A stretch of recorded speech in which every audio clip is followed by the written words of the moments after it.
हमारे इस channel Mithila junction को लाल button दबाकर सब्सक्राइब करें व घंटी के निशान का बटन दबाएं ताकि सभी नए वीडियो आप तक तुरंत पहुंचे बिल्कुल मुफ्त।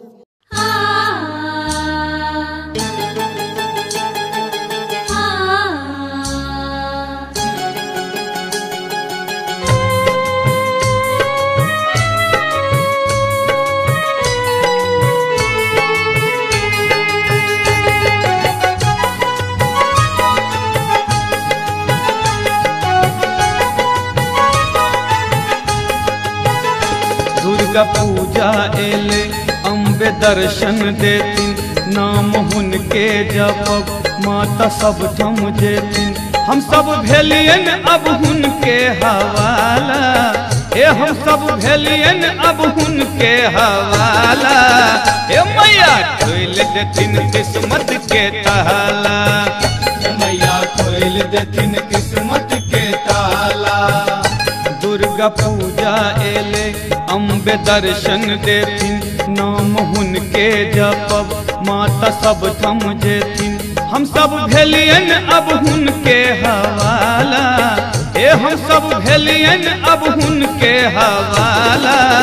ए मैया खोल देतिन किस्मत के ताला, ए मैया खोल देतिन किस्मत के ताला, ए मैया खोल देतिन किस्मत के ताला।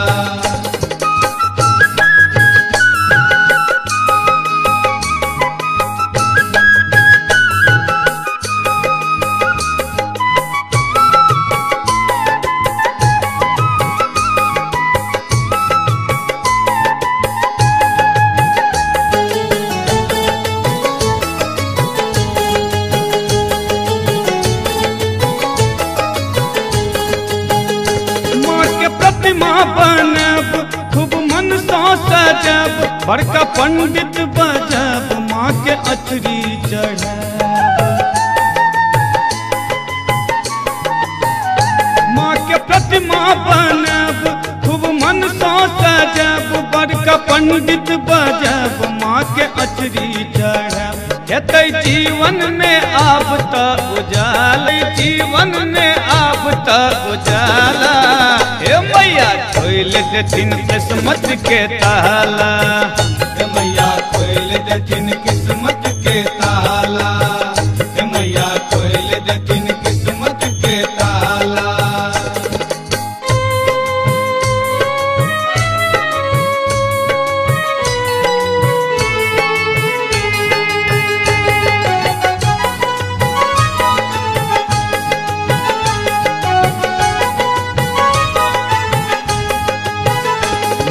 सोनरा बजब माले गहना गढ़ब, सुनर पटुआ दुकान से हम चुनरी मंगब। नीक सोनरा बजब माले गहना गढ़ब, सुनर पटुआ दुकान से हम चुनरी मंगब।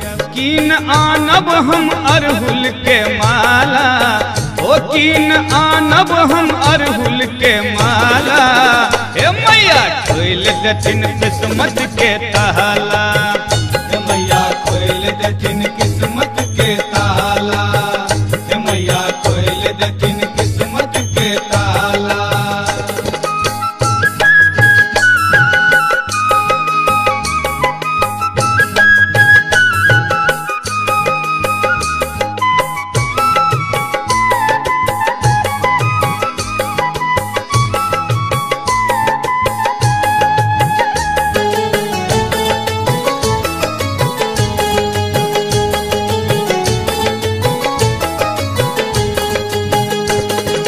दशमी के दिन माँ के जतरा है तन, हम सब जयकारा दैत संग समदौन गेबैं।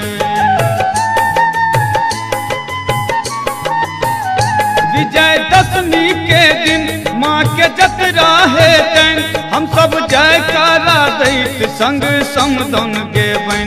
भक्त गोर हो या हो काला, ओ भक्त गोर हो या हो काला।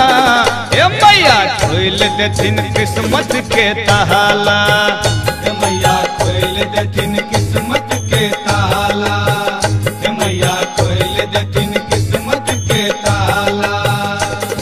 दुर्गा पूजा एले अम्बे दर्शन देथिन, नाम हुनके जपब माता सब थम जेथिन। हम सब भेलियन अब हुनके हवाला, हम सब भेलियन अब हुनके हवाला। ओ मैया खोल देथिन किस्मत के ताला, मैया खोल देथिन किस्मत के ताला, मैया खोल देथिन किस्मत के ताला, मैया खोल देथिन किस्मत के ताला, मैया खोल देथिन किस्मत के ताला, मैया खोल देथिन किस्मत के ताला, मैया खोल देथिन किस्मत के ताला। हमारे इस चैनल मिथिला जंक्शन को लाल बटन दबाकर सब्सक्राइब करें व घंटी के निशान का बटन दबाएं ताकि सभी नए वीडियो आप तक तुरंत पहुंचे बिल्कुल मुफ्त।